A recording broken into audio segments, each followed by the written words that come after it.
Good morning, this is the latest market news. I am Uliana. Australian stocks led Asia lower on Wednesday as markets digested a wide range of negative news from outside the region.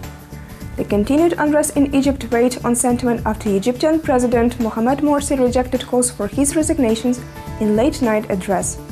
The price of oil climbed 2.4% to $101.96 a barrel.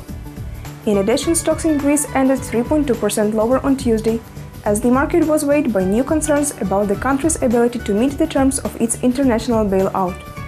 The Nikkei fell 0.1% after jumping 1.8% during the previous session. Australian stocks also fell after a strong Tuesday. The ASX 200 was down 2.2%, pulling back after its 2.6% bounce in the previous session.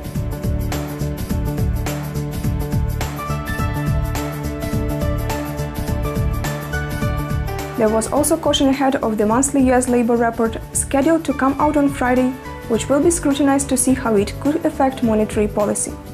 The US dollar shot past 100 yens overnight for the first time in nearly a month and continued to rise on Wednesday, with the greenback strengthening after data showed the demand for manufactured goods in the US increased by 2.1% in May compared to the prior months. The dollar started the session by extending its 0.9% overnight gain against the yen, climbing as high as 100.82 yens early in the day. The greenback was last at 100.70 yens compared with 100.63 late Tuesday in New York.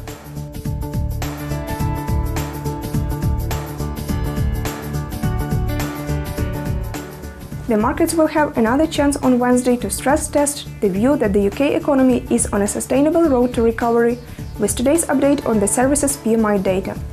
Later attention turns to the release of Eurozone retail sales for May and the June ADP employment report for the US. US ADP employment report fell 15 GMT. The market will be eager to see today's ADP estimate of private payrolls for June. As usual, this data will guide expectations for Friday's official jobs report from the government.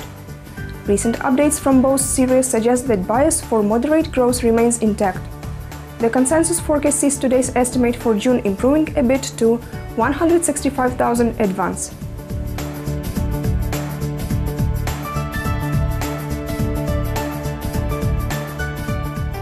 It was the latest market news provided by ICO FX. Goodbye.